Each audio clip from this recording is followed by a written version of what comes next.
আল্লামা নাসাফি রহমতুল্লাহি আলাইহি তিনি বলছেন, কোরআন বলা হয় যাহা আল্লাহ তাআলার পক্ষ থেকে আল্লাহর বাণী জিবরিল আলাইহিস সালামের মাধ্যমে নির্দিষ্ট গ্রন্থ আকারে লিপিবদ্ধ হয়ে দাপে দাপে মুহাম্মদ সাল্লাল্লাহু আলাইহি ওয়াসাল্লামের নিকট যাহা নাজিল করা হয়েছে তাকে বলা হয় কোরআন। সুবহানাল্লাহ, সুবহানাল্লাহ।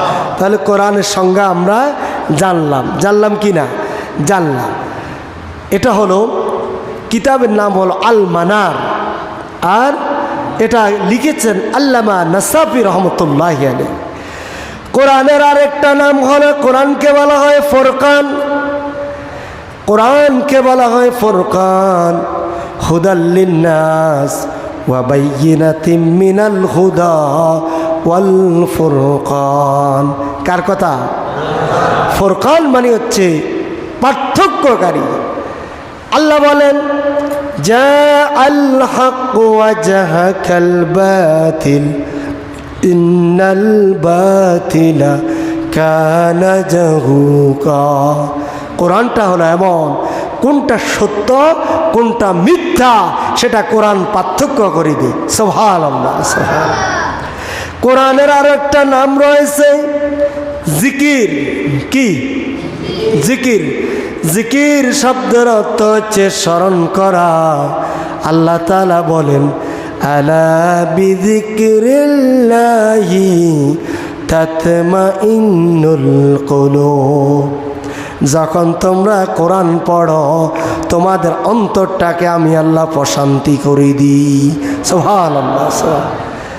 কোরআন পড়লে কি মজা লাগে। আল্লাহ নবী বিশ্ব নবী যখন ঘরের মধ্যে পড়তেছেন কোরআন, ইয়াসিন ওয়াল কুরআনিল হাকীম ইন্নাকা লামিনাল মুরসালিন আলা সিরাতিম মুস্তাকিম তানজিলাল আজিজির রহিম। আমার নবী বিশ্ব নবী যখন কোরআনটা পড়েন ঘরের মধ্যে, মক্কার কাফের মুশরিক আবু জাহেল, আবু লাহাব, উতবা, শাইবা, মুগীরা তারা দেওয়ালের পিছনে কানটা লাগাই দিয়ে কোরআনটা শুনেন। সুবহানাল্লাহ, সুবহানাল্লাহ। অথচ তারা ঘোষণা করছে, মুহাম্মদকে যেখানে পাও সেখানে মারো। নাউজুবিল্লাহ। কন মুহাম্মদকে মারতে ভালো লাগে, কিন্তু মুহাম্মদের তেলাওয়াত শুনতে মজা লাগে। সুবহানাল্লাহ, সুবহানাল্লাহ। তাহলে কোরআন এটি শুনতে পড়তে অনেক বেশি প্রশান্তি লাগে। আল্লাহ তাআলা আসমান থেকে রহমত নাজিল করে। সুবহানাল্লাহ, সুবহানাল্লাহ। এখানে যারা আছেন আমাদের প্রত্যেকের উপর আল্লাহ কি রহমত নাজিল করেন। রহমত, জোরে কোন না, রহমত। বিশ্বাস করেন ভাই, আপনাদের প্রত্যেকের আমল নামার মধ্যে আল্লাহ সওয়াব দিতেছে, আপনারা দেখতেছেন না। কিরামান কাতিবিন, দুইজন ফেরেশতা অল্টারনেটিভ, এরপরে একজন 12 ঘন্টা আরেকজন 12 ঘন্টা এভাবে করতে আছে। আরেক বর্ণনায় আছে যে আল্লাহ তাআলা 8 ঘন্টা করে ডিউটি করে দিয়েছেন। আবার আরেক বর্ণনায় এসেছে 6 ঘন্টা করে। 6 ঘন্টা একজন ফেরেশতা ডিউটি করে, উনি চলে যান, আরেকজন আসে, উনি চলে যান, আরেকজন আসে, এভাবে 7-6, জোরে কয় না, 7-6 3 আড়া 24, 12 দুগুণা 24। তাহলে কয়টা বর্ণনা পাইলাম? 3টা। এক বর্ণনা পাওয়া গেছে যে ফেরেশতা 12 ঘন্টা ডিউটি করে, উনি চলে যায়, আরেকজন আসে। আরেক বর্ণনা আছে একজন ফেরেশতা 8 ঘন্টা করে, উনি চলে যায়, আরেকজন আসে, উনি চলে যায়, আরেকজন আসে। আরেক বর্ণনা আছে 6 ঘন্টা করে। কথা কি বুঝাতে পারছি? সুতরাং আমাদের প্রত্যেকের সওয়াব হচ্ছে ইনশাআল্লাহ। কন আমরা প্রত্যেকে আল্লাহ দামি বান্দা, বলেন আলহামদুলিল্লাহ। কোরআনের আরেকটা নাম হলো নূর। কোরআনকে বলা হয় নূর। কদ জাআকুম মিনাল্লাহি নূরুন ওয়া কিতাবুম মুবিন। আল্লাহর পক্ষ থেকে তোমাদের নিকট নূর এসেছে। কি এসেছে? নূর এসেছে। সুতরাং এই নূর মানে হলো আলো। কোরআনটা আমাদেরকে আলো দেখায়, হেদায়েতের আলো দেখায়। সুবহানাল্লাহ, সুবহানাল্লাহ। এই কোরআনকে বলা হয় কোরআনুল হাকিম। কি? হাকিম। এই হাকিম শব্দটা আল্লাহ তাআলা সূরা ইয়াসিনের মধ্যে বলেছেন। কিছুক্ষণ আগে পড়ছি না? কি? ইয়াসিন ওয়াল কোরআন আসেনি? আছে। হাকিম মানে কি? বিজ্ঞানময়, প্রজ্ঞাময়। এই কোরআনকে বলা হয় কোরআন মাজিদ। কি? মাজিদ। যদিও আমাদের দেশে কোরআনের মধ্যে লিখছে কোরআন শরীফ, কিন্তু এই শরীফ কথাটা কোরআনে নাই। কোরআনুল কারীম আছে, কোরআনুল মাজিদ আছে, কোরআনুল হাকিম আছে, কিন্তু কোরআন শরীফ এটা নাই। তো শরীফ অর্থ হচ্ছে ভদ্র, নম্র। এই জন্য আমার দেশের লোকেরা এটা লেখে, কিন্তু সৌদি আরবের কোরআনের মধ্যে এটা নাই। ওখানে লেখা আছে কোরআনুল কারীম অথবা কোরআনুল মাজিদ। বুঝাইতে পারছি নি? মানে ওরা ব্যবহার করে কোরআনের শব্দ, যেটা কোরআনের মধ্যে সেটাই ব্যবহার করে। কিন্তু আমাদের দেশে এসে নিজেরা মন গড়া জিনিসগুলো তারা তৈরি করে। যাও, এতক্ষণ পর্যন্ত আমরা বললাম, কি বলছি? কোরআন ছাড়াও যে কোরআনের আরও কিছু নাম আছে সেগুলো, এবং কোরআনের পরিচয়। এবার কোরআনকে যদি আপনি জিজ্ঞেস করেন, কোরআন তোমাকে নাজিল করেছে কে? কোরআনকে যদি আমরা প্রশ্ন করি, কোরআন জবাব দেয় তানজিলাম মিম্মান খালাকাল আরদা ওয়াস সামাওয়াতিল উলা। সূরা তাহার 4 নম্বর আয়াত। কোরআন বলতেছে, যিনি জমিন এবং সুউচ্চ আসমান সমূহকে সৃষ্টি করেছেন, আমি তার পক্ষ থেকেই নাজিলকৃত। সুবহানাল্লাহ। তাহলে প্রথম প্রশ্ন করেছি কোরআনকে, কি তোমাকে নাজিল করেছে কে? তাহলে কোরআন উত্তর দিছে কিনা? আপনারা যারা শিক্ষিত লোক, এরা কিন্তু একটা জিনিস ভুল করে ফেলছেন। একটা ছোট্ট নোটবুক আনার দরকার ছিল, আপনারা নোট করে নিতেন কোন সূরার কত আয়াত, তাহলে ভবিষ্যতে এই বিষয়ে আপনারা নিজেরা জানতে পারতেন। তাহলে কোরআন উত্তর দিচ্ছে যে যিনি জমিন এবং সুউচ্চ আকাশের মালিক, তিনি আমাকে নাজিল করেছেন। সুবহানাল্লাহ। আছে কোন সূরা? সূরা তাহার। এবার কোরআনকে আমরা প্রশ্ন করব, কোরআন তুমি কার উপর নাজিল হয়েছ?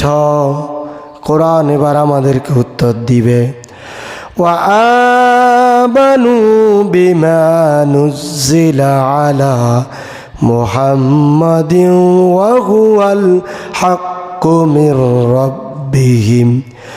মুহাম্মদ সাল্লাল্লাহু আলাইহি ওয়াসাল্লামের প্রতি আমাকে নাজিল করা হয়েছে। সুবহানাল্লাহ। সূরা মুহাম্মাদের 2 নম্বর আয়াত দলিল সহ দিচ্ছি। আবার আল্লাহ তাআলা বলেন সূরা ফুরকানের 1 নম্বর আয়াতের মধ্যে, তাবারাকাল্লাযী নাযালাল ফুরকানা আলা আবদিহি লিয়াকুনা লিল আলামিনা নাযীরা। আল্লাহ তাআলা বলতেছেন, তিনি বরকতময়, যিনি তার বান্দার উপর ফুরকান অর্থাৎ কোরআনকে নাজিল করেছেন, যেন সেই জগৎবাসীকে সতর্ক করতে পারে। সুবহানাল্লাহ। তাহলে প্রথম প্রশ্নের উত্তর হলো, কোরআন কার থেকে এসেছে? জোরে কর না, মনোযোগ নাই। কার থেকে? কার উপর নাজিল হয়েছে? মুহাম্মদ। যার প্রমাণ হলো 2টা সূরার মধ্যে আছে, সূরা মুহাম্মাদের 2 নম্বর আয়াত এবং ফুরকানের 1 নম্বর আয়াত। কোরআনকে যদি বলি, কোরআন তোমার ভিতরে কি কোনো ভুল আছে কিনা, এই কথাটা কোরআন উত্তর দিবে। কোরআন শুরুতে আমাদেরকে বলতেছেন, সূরা বাকারার 1-2 নম্বর আয়াত, আলিফ লাম মিম যালিকাল কিতাবু লা রাইবা ফীহি হুদাল লিল মুত্তাকিন। কোরআন আমাদেরকে বলে এটা সেই কিতাব যেই কিতাবে ভুল তো দূরের কথা, সন্দেহের অবকাশ পর্যন্ত নেই। সুবহানাল্লাহ। তাহলে কোরআনকে যত প্রশ্ন করি সবগুলোর উত্তর দিচ্ছে কোরআন, ঠিক কি না? এবার কোরআনকে আমরা আরেকটু সামনের দিকে যাই। কোরআনকে যদি জিজ্ঞেস করি, কোরআন তোমার ভাষাটা কেমন? কোরআনের ভাষা কি? জোরে কয় না। বাংলা, আরবি। বাংলা না আরবি? আরবি।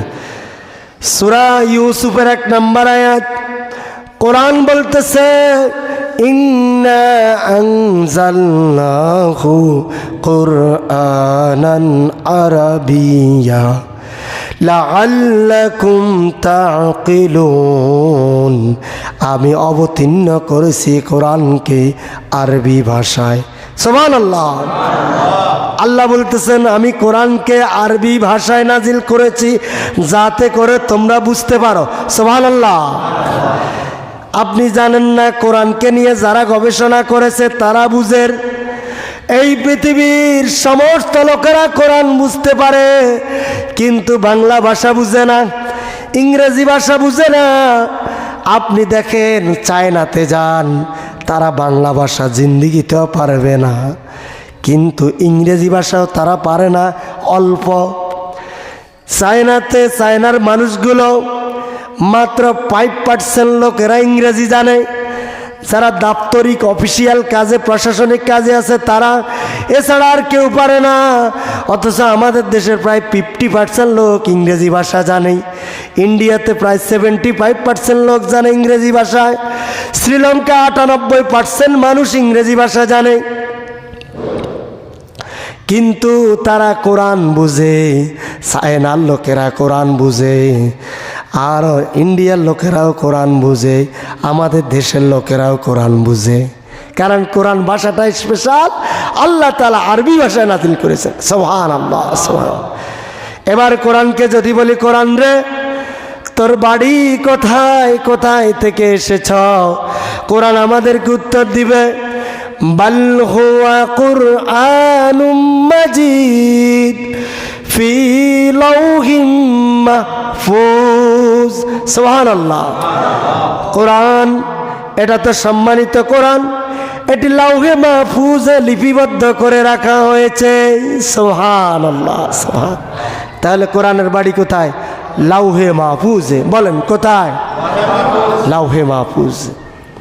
এরপরে কোরআনকে যদি বলি, কোরআন রে ও কোরআন তুমি কোন মাসে নাজিল হয়েছ? কোরআন আমাদেরকে উত্তর দেয়, শাহরু রমাদানাল্লাযী উনজিলা ফীহিল কুরআন। কোরআন বলতেছে আমি রমজান মাসে নাজিল হয়েছি। সুবহানাল্লাহ। কোরআন রমজানে তো নাজিল হয়েছে বুঝলাম, এখন তুমি বলো নাজিল হওয়ার সময়টা কখন? এবার কোরআন বলে আমি নাজিল হয়েছি কদরের রাতে। সুবহানাল্লাহ। কোন আল্লাহ তাআলা বলেন, ইন্না আনজালনাহু ফি লাইলাতিল কদর। নিশ্চয় আমি কোরআনকে কদরের রাতে নাজিল করেছি। কদরের রাতে? কোন রাতে? কোন রাতে? তাহলে কোরআনের মাস কি? কোরআন কোন দিন নাজিল হলো? লাইলাতুল কদরের দিন। এরপরে কোরআনকে যদি বলি, কোরআন তুমি সর্বপ্রথম কোন জায়গাতে নাজিল হয়েছ? কোরআন আমাদেরকে বলে আমি নাজিল হয়েছি হেরা গুহায়। হেরা? জোরে কোন? হেরা? হেরা গুহায় নাজিল হয়েছি। কোরআনকে যদি বলা হয়, ও কোরআন তুমি সর্বপ্রথম নাজিল হয়েছ, তাহলে সর্বপ্রথম তোমার আয়াত কি? আল্লাহ বলেন, খুতবার শুরুতে পড়েছি, ইকরা বিসমি রাব্বিকাল্লাযী খালাক খালাকাল ইনসানা মিন আলাক। আল্লাহ তাআলা বলতেছেন পড়ো তোমার প্রভুর নামে যিনি তোমাকে সৃষ্টি করেছেন। পড়তে হবে, জানার বিকল্প নাই। এরপরে কোরআনকে যদি প্রশ্ন করি, কোরআন তোমাকে কেন নাজিল করা হলো, কেন, তোমার কি উদ্দেশ্য? কোরআন এবার আমাদেরকে বলতেছে সূরা ইব্রাহিমের 1 নম্বর আয়াত, লিতুখরিজান নাসা মিনাজ যুলুমাতি ইলান নূর। কোরআনকে এই জন্য নাজিল করা হয়েছে যাতে মানুষদেরকে অন্ধকার থেকে আলোর দিকে নিয়ে আসা হয়। সুবহানাল্লাহ। দেখেন মানুষগুলো আগে ছিল আইয়ামে জাহিলি, অন্ধকার যুগ। কি যুগ?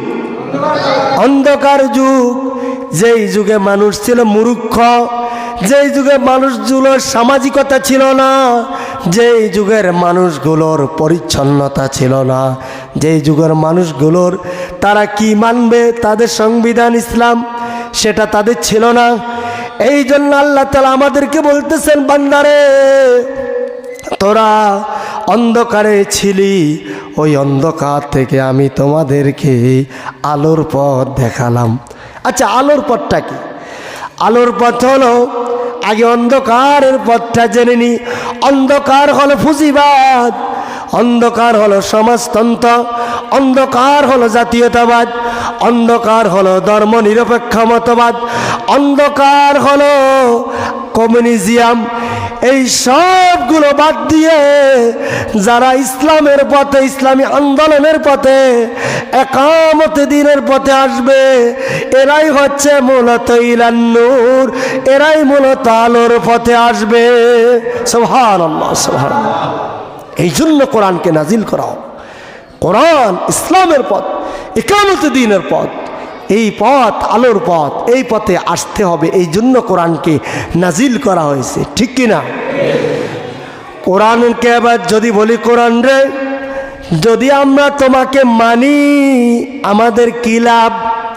কোরআন বলে, ফামান তাবিআ হুদায়া ফালা খাউফুন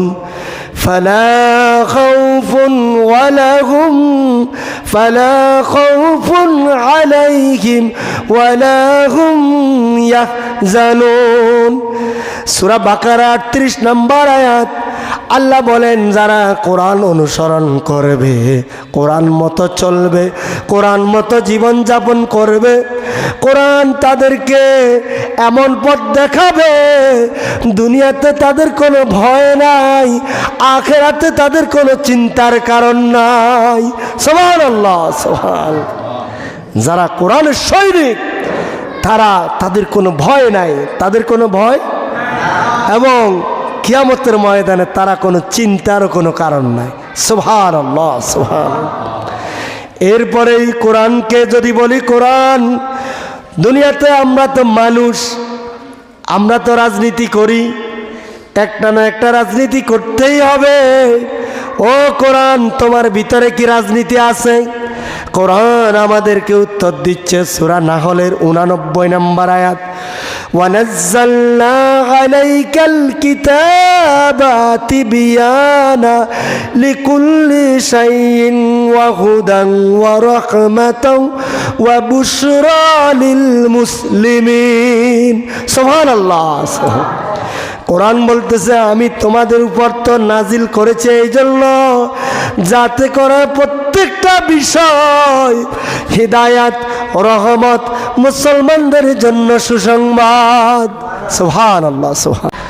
কোরআনকে আমরা যখন জিজ্ঞেস করলাম, কোরআন আমরা তো মানুষ, আমাদেরকে তো রাজনীতি করতে হয়, এখন আমরা কি রাজনীতি করব? এবার কোরআন উত্তর দিচ্ছে, ওয়ানাজ্জালনা আলাইকাল কিতাবা তিবিয়ানা লিকুল্লি শাইইন। এই কোরআনের মধ্যে এমন কিছু নাই যেটা আল্লাহ তাআলা বর্ণনা করে নাই। সুবহানাল্লাহ বলেন। তার মানে বোঝা গেল কোরআনে রাজনীতি আছে না নাই? সূরা মূল কর্ত কি? মূল কর্ত হচ্ছে রাজনীতি, মূল কর্ত হলো রাজত্ব, মূল কর্ত হলো ক্ষমতা। আল্লাহ তাআলা বলেন, তাবারাকাল্লাযী বিয়াদিহিল মুলক ওয়া হুয়া আলা কুল্লি শাইইন কাদির। এই পৃথিবীতে যত রাজত্ব দেখো, যত ক্ষমতা দেখো, সব কিছু আমি আল্লাহ তাআলার হাতেই। সুবহানাল্লাহ। কোরআন আমাদেরকে বলতেছে রাজনীতি করবা, তাহলে তোমাকে অবশ্যম্ভাবে ইসলামী রাজনীতি করতে হবে। সুবহানাল্লাহ। ইসলামী রাজনীতির বাইরে কোনো রাজনীতি করা যাবে? জোরে কোন রাজনীতি করা যাবে? আমার অর্থনীতি, আমার সমাজনীতি, আমার সব কিছু হতে হবে কোরআনের মতো। সূরাতুশ শুআরা আল্লাহ তাআলা বলেন, যারা তোমাদের মধ্যে তোমরা যারা ইসলামপন্থী এদেরকে যখন তোমরা ভোট দিবা, ভোট দেওয়ার পর এদেরকে যখন ক্ষমতায় নিবা, আল্লাযীনা ইম্মাক্কান্নাহুম ফিল আরদি আকামাস সালাত ওয়া আতাউজ যাকাত, তখন তোমাদের উপর কর্তব্য হলো এদেরকে ভোট দিয়েছ, ক্ষমতায় গিয়েছে, যাওয়ার পর সর্বপ্রথম নামাজ কায়েম করো, যাকাত আদায় করো, সৎ কাজের আদেশ দাও এবং অসৎ কাজ থেকে বিরত রাখো। সুবহানাল্লাহ। কার কথা? আল্লাহই বলতেছেন, ও বান্দারা, ইসলামকে ক্ষমতায় নিতে হবে, ক্ষমতায় নিতে হবে। কার কথা? আল্লাহর কথা। আর নেয়ার পর এরা কোথায় যাবে আল্লাহ সেই কথাও বলছেন। সূরাতুশ শুআরা, শুআরা শব্দের অর্থ হলো পার্লামেন্ট। সুবহানাল্লাহ। কোরআনে সবগুলো আছে না নাই? সবগুলো আছে। আপনি পড়েন নাই সেজন্য জানেন নাই। এজন্য আল্লাহ তাআলা বলেন পার্লামেন্টে যাবে, তোমাদের পক্ষে তারা কথা বলবে, ইসলামের এক একটা নীতি বাস্তবায়ন করবে। সুবহানাল্লাহ। তাহলেই কেউ যদি বলে কোরআনে রাজনীতি নাই, হে হচ্ছে বেয়াদব, জানে না। হে বেড়া, কোরআন পড়স নাই তুই, আন্দাজি কথা বলস কে? কোরআনে আছে সব কিছু, তুই জানস না, ঠিক কিনা? এরপরে কোরআন বুঝাটা এত সহজ, পৃথিবীতে অন্য কোনো কিছু এত সহজ নয়। আল্লাহ বলেন, ওয়ালাকাদ ইয়াসসারনাল কুরআনা লিযিকরি ফাহাল মিন মুদ্দাক্কির। আল্লাহ তাআলা বলতেছেন, ও বান্দারা, আমি একটা সহজ করে তোমাদেরকে উপদেশ দিয়েছি যে যারা তোমরা গ্রহণ করতে পেরেছ, তারা কি আছো? কে আছো যে তোমরা এই কোরআনের সহজ সরল এই উপদেশটা গ্রহণ করবা? এই কোরআনকে আল্লাহ তাআলা সহজভাবে নাজিল করেছেন। কোরআনকে কিভাবে পড়তে হবে আল্লাহ তাআলা বলেছেন।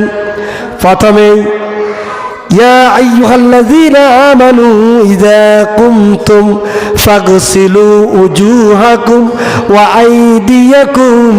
আল্লাহ তাআলা বলতেছেন, বান্দারে কোরআন ধরার আগে আগে তোমরা ওযু করে নাও। সুবহানাল্লাহ। প্রথমে কোরআনের আদব হলো ওযু করতে হবে, এরপরে আউযুবিল্লাহ পড়তে হবে, এরপরে বিসমিল্লাহ পড়তে হবে, এরপরে কোরআনটা ধীরে ধীরে পড়তে হবে তারতিলের সাথে। আল্লাহ বলেন, ওয়ারাত্তিলিল কুরআন তারতিলা, ধীরস্থির ভাবে তারতিলের সাথে তোমরা কোরআন পড়ো। সুবহানাল্লাহ। এরপরে আল্লাহ বলেন, 5 নম্বর হলো কোরআনকে তোমরা সুন্দরভাবে তিলাওয়াত করো। বারা ইবনে আযব রাদিয়াল্লাহু তাআলা আনহু বলেন, বুখারী 7546 নম্বর হাদিস, আল্লাহর নবী, বিশ্ব নবী মুহাম্মদ সাল্লাল্লাহু আলাইহি ওয়াসাল্লামকে আমি দেখেছি তিনি এশারের নামাজ পড়তেছেন। এশারের নামাজ যখন পড়েন তখন তিনি সূরাতুত তাহা পড়েন। সূরাতুত তাহা যখন পড়েন, আল্লাহর নবী এত কণ্ঠে এত সুন্দরভাবে পড়েছেন, আমরা যারা রয়েছি পিছন থেকে সবাই বেমালুম হয়ে গেলাম। সুবহানাল্লাহ, সুবহানাল্লাহ। সুন্দরভাবে পড়তে হবে। কোরআন তিলাওয়াতের সময় কান্না করাও। আব্দুল্লাহ ইবনে মাসউদ রাদিয়াল্লাহু তাআলা আনহু, বুখারীর 5050 নম্বর হাদিস, তিনি বলেন, নবী করিম সাল্লাল্লাহু আলাইহি ওয়াসাল্লাম আমাকে বলেছেন, ও আব্দুল্লাহ ইবনে মাসউদ শোনো, আমাকে তিনি বলেছেন তুমি যখন তিলাওয়াত করো, তিলাওয়াত করার পর যখন মানুষকে শোনাও, শোনানোর পরে আমি বললাম আমি আপনাকে তিলাওয়াত করে শোনাবো। অর্থাৎ আব্দুল্লাহ ইবনে মাসউদকে বললেন তুমি তো লোকদেরকে কোরআন তিলাওয়াত করে শোনাও, আমাকে আজকে একটু কোরআন তিলাওয়াত করে শোনাও। তখন আব্দুল্লাহ ইবনে মাসউদ বললেন আমি আপনাকে শোনাবো। শোনানোর পরে যখন কোরআন তিলাওয়াত করে শোনানো, আল্লাহর নবী বিশ্ব নবীকে কোরআন তিলাওয়াত করে শোনাইতে শোনাইতে সূরা নিসার 41 নম্বর আয়াত যখন তিলাওয়াত করলো, তখন আল্লাহর নবী বললেন ব্যাস যথেষ্ট, আমার নবী আর সহ্য করতে পারেন নাই, দুই চোখ দিয়ে অজস্র জোরে জোরে কান্না করেন। সুবহানাল্লাহ।